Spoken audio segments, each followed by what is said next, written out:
For wearing a faded army jacket, they publicly accused her of being a fake soldier. They demanded she prove her service. She said nothing, just rolled up her sleeve, and the entire base fell silent before the scar it revealed. Fort Crestwood, Washington, existed under a permanent veil of gray. The rain here wasn't an event, it was the atmosphere. A persistent, fine drizzle fell from an oppressive sky, slicking the asphalt roads and drawing out the deep, earthy smell of pine and damp soil. It was a place of somber greens and washed-out concrete, a perfect backdrop for secrets and ghosts. Anya Sharma was one such ghost. At 40 years old, she had mastered the art of invisibility. For 3 years, she had haunted the base's cavernous logistics warehouse, a silent figure in the background of a world humming with military precision. She managed medical inventory, a job of critical importance that was utterly devoid of glory. Her movements were economical, her presence so quiet that she often entered and left rooms without anyone consciously registering her. Her dark hair was always pulled back in a severe, immaculate bun, and her deep, mahogany brown eyes, the only striking feature on her otherwise unassuming face, saw everything but volunteered nothing. Most assumed she was a civilian contractor. She wore no rank, no name tag, just a rotation of simple t-shirts and a faded, olive-drab M65 field jacket that looked like it had survived a war zone. It was her uniform of anonymity. The base was hosting its annual Family Day, an outreach event designed to build community rapport. The usual drizzle had mercifully held off, but the air was thick with humidity. Families wandered the grounds, kids climbed on static vehicle displays, and the air buzzed with a forced cheerfulness. Anya was, as always, working. She was moving a crate of emergency medical supplies to a temporary aid station near the parade ground. That's when he saw her. Lieutenant Evan Hayes was 24, handsome, and burning with the kind of ambition that saw every situation as a rung on a ladder. Fresh from officer training, he believed the Army's regulations were sacred texts, and enforcing them was his divine right. He saw Anya's jacket, a clear violation of the base's civilian attire guidelines for the event, and saw an opportunity. It was a small infraction, but a public one. A perfect, low-risk chance to demonstrate his authority in front of his peers, families, and, most importantly, senior officers. He broke away from the small group of fellow junior officers he was with, his posture straightening, his voice pitched to carry. "Ma'am," he called out, his tone sharp and accusatory. Anya stopped, turning slowly. "Ma'am, that jacket is a violation of post regulations for this event. That is a restricted military garment." Anya looked down at her jacket as if seeing it for the first time, then back at him. She said nothing. Her silence, her lack of immediate, deferential compliance, pricked his pride. He strode closer, his polished boots crunching on the gravel path.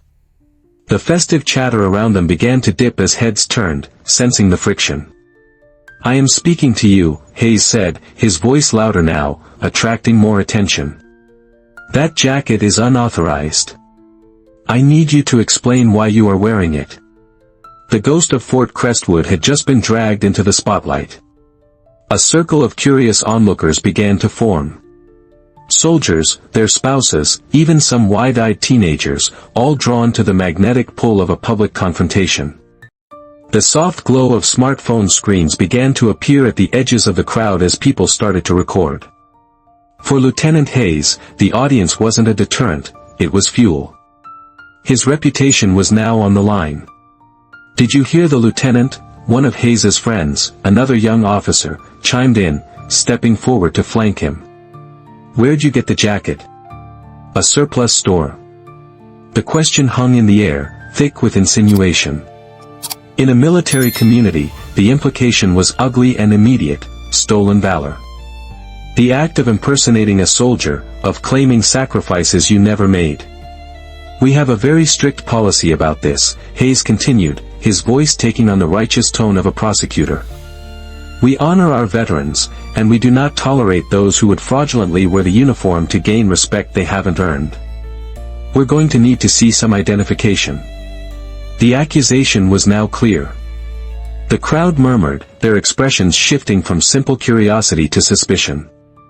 They looked at Anya's unassuming figure, her plain, worn-out jacket, and her silent demeanor, and they began to fill in the blanks. She didn't look like a soldier. She was quiet, small, and a woman. It was easy for them to believe the accusation. Through it all, Anya remained unnervingly still. Her face was a placid mask, her breathing even. There was no flicker of fear, no flush of anger or embarrassment. It was an unnatural calm, the stillness of a deep lake, and it unnerved Hayes more than any shouted defense could have. He felt ignored. He was an officer of the United States Army, and this woman was looking at him as if he were a mild, temporary annoyance. His frustration boiled over into anger. He took the final step, invading her personal space, his voice dropping to a low, menacing command meant to intimidate. "I am not asking again. I am giving you a direct order. Take off the jacket. We are confiscating it as evidence, and you will come with me to the Provost Marshal's office for a full report." He gestured to his friends.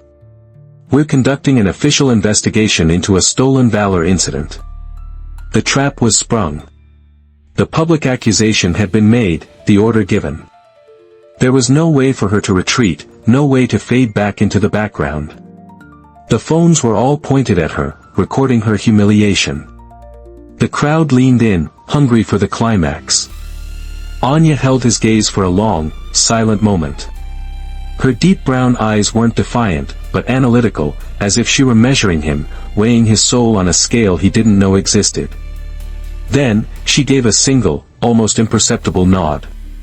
She carefully set down the supply crate, her movements slow and deliberate, and her hands went to the zipper of her old field jacket. The world seemed to slow down.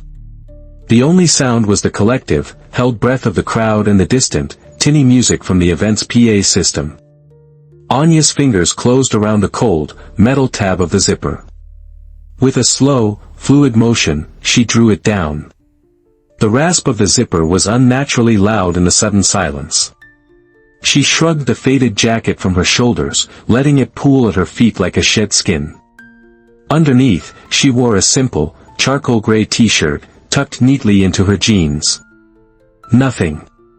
No insignia, no rank, no clue to her identity. A wave of disappointment rippled through the crowd.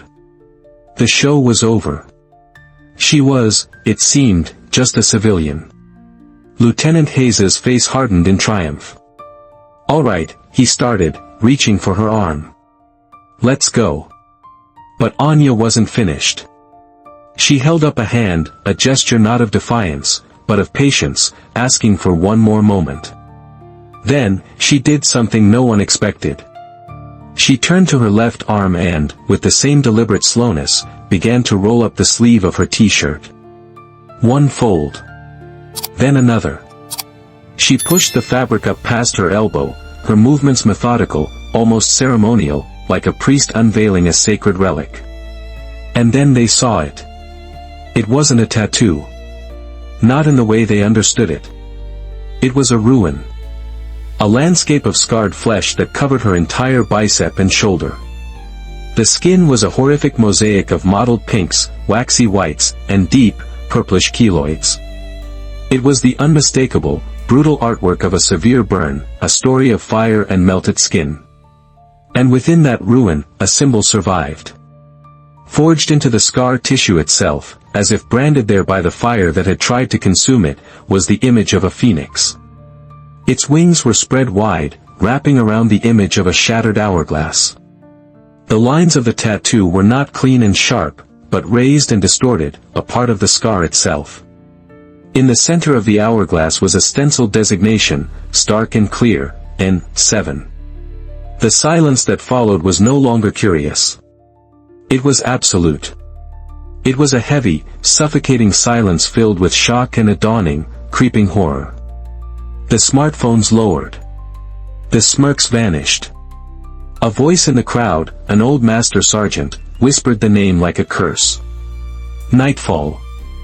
The legend was real. A ghost story told in hushed tones at the NCO club. A classified operation gone so catastrophically wrong that all records had been buried, all personnel listed as lost. From the edge of the crowd, a woman in a colonel's uniform pushed her way forward, her face ashen. It was Colonel Eva Rostova, the base deputy commander. She had been observing the Family Day events from a distance. Now, her eyes were locked on Anya's arm, her professional composure completely gone. "That mark," Rostova's voice was a choked whisper, trembling with a recognition that was deeply personal. She had been a major at the Pentagon when Project Nightfall was authorized. She had seen the mission briefing. She knew what N7 meant.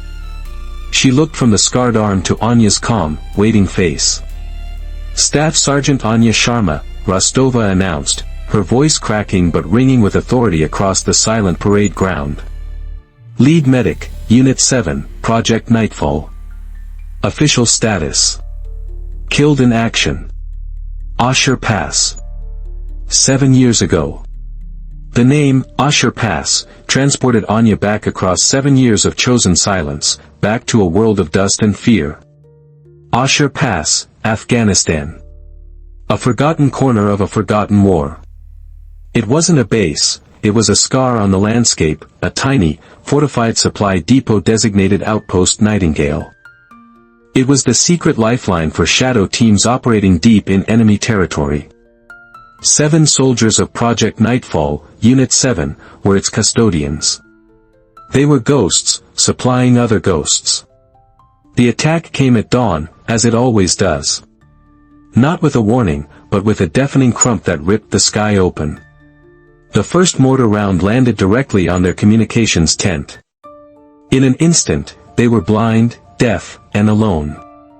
Anya, then a 33-year-old staff sergeant, was in the medical bay, treating 2 rangers who'd been brought in overnight, their bodies riddled with shrapnel. Chaos erupted. Rockets screamed in, machine gun fire ripped through their prefabricated walls from 3 directions. It was a coordinated, overwhelming assault. Their commander, Captain Vale, was killed in the first 30 seconds, cut down as he tried to rally a defense. Standard operating procedure was clear: in the event of an imminent breach, destroy all sensitive equipment and evacuate. But the 2 rangers couldn't move. And in the chaos, 5 more wounded had been dragged into the med bay, their friends screaming for Anya, for Nyx, her call sign, to work her magic. She was the lead medic. Now, with Vale gone, she was in command. Her mind raced, a maelstrom of protocols and impossible choices. Evacuate and leave 7 men to die. Or stay and condemn her entire team to annihilation. She made her choice. "Get to the vehicle," she screamed at her 2 remaining able-bodied teammates. "Load the wounded. I'll buy you time." It was a suicide order. They knew it. She knew it. For the next 3 hours, Anya became a phantom of war. She darted between the windows of the crumbling med bay, a rifle in one hand, a sidearm in the other, firing single, precise shots. She created the illusion of a determined defense, making the attackers pay for every inch of ground. But the perimeter was shrinking. Ammunition ran low. Time was running out. Her eyes fell on the fuel depot adjacent to the med bay. Thousands of gallons of JP-8 jet fuel. A bomb of unimaginable power. A new, desperate plan formed. As her last magazine ran dry, she sprinted to the depot, dragging a spool of detonation cord. Her hands, slick with blood and sweat, worked feverishly, rigging a simple, timed explosive charge. She set the timer for 2 minutes. It was a mad dash back to the med bay, screaming at her team to get the last wounded soldier into their only surviving armored truck. The engine roared to life just as the first enemy fighters breached the building. 1 minute left. Anya laid down covering fire with her sidearm, backing towards the truck, shouting at them to go, go, go. 30 seconds. She emptied her pistol and threw it at the nearest enemy soldier, turning to scramble onto the back of the moving truck. 10 seconds. She was halfway on when the world turned white. The explosion was apocalyptic. A monstrous fireball consumed Outpost Nightingale, vaporizing everything. The shockwave, a physical wall of force, slammed into the truck, throwing Anya against its steel frame. Searing heat washed over her, and her left sleeve, her arm, her back, simply ignited. Her scream was lost in the deafening roar of the inferno she had unleashed.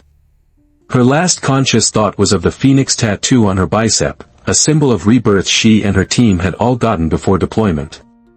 Now, the fire was making it real. The memory receded, leaving Anya standing on the manicured grass of Fort Crestwood, the cool Washington air a stark contrast to the phantom fire on her skin. The silence of the crowd was now filled with a new emotion, a profound, throat-tightening awe. That evening, Evan Hayes found her in the logistics warehouse. She was back at work, scanning inventory barcodes as if nothing had happened. The cavernous space was quiet, the rows of shelving creating long, deep shadows. "Staff Sergeant Sharma," Hayes began, his voice barely audible. He flinched at his own words. "Ma'am. Anya stopped her work but didn't turn to face him. "You don't have to do this, Lieutenant." "Yes, I do," he insisted, stepping closer. "What I did today, it was inexcusable. I accused you of the one thing you are the farthest from. I am so sorry."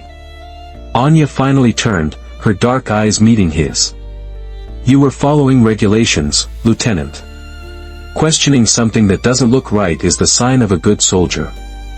"But I wasn't just questioning it," he admitted, his face racked with shame. "I was enjoying it. I wanted to make an example of you. I saw you, and I judged you, and I was wrong. Completely and utterly wrong." "Yes, you were," she agreed, her tone not accusatory, but factual. "But not for the reasons you think. You're taught to see heroes as people who win battles. But sometimes, heroism is just surviving one. There's a difference. The men and women who died at Ashur Pass were heroes. I'm just the one who had to walk away alone." She unconsciously touched the scar on her arm. "This isn't a trophy. It's a roster of the dead." Hayes had no reply. He simply stood there, a 24-year-old man getting the most important lesson of his military career in a dusty warehouse from a ghost. In the days that followed, Anya's life changed. She was no longer invisible. She was a legend.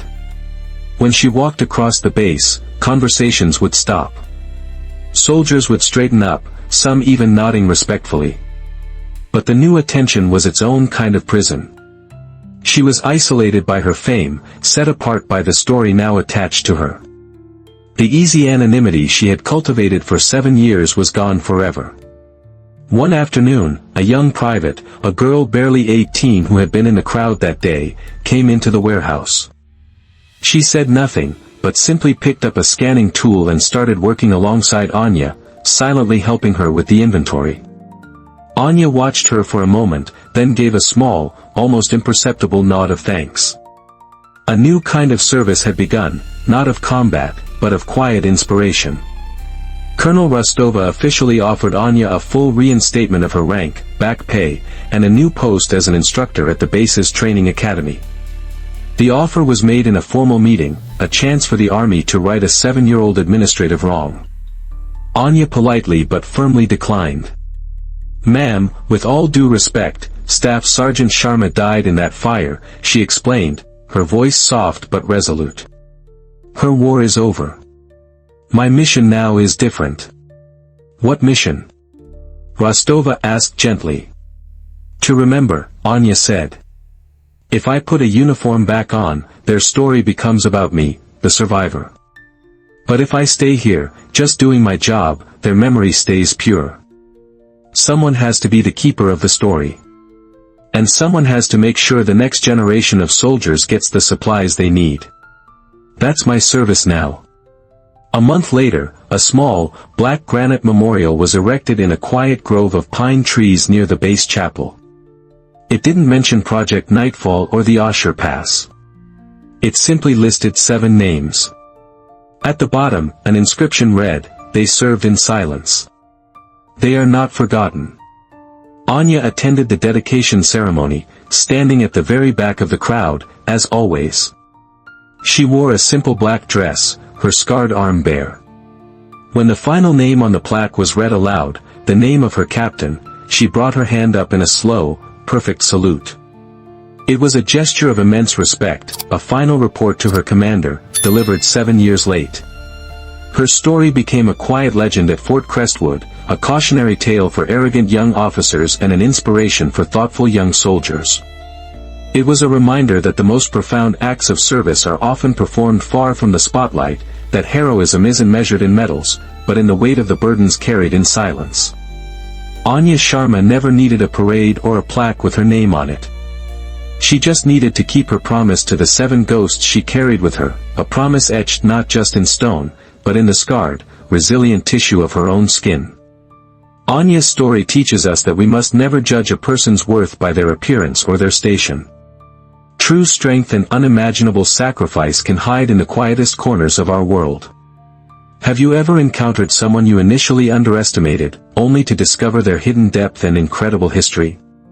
Share your experience in the comments below. Let's honor the silent heroes all around us.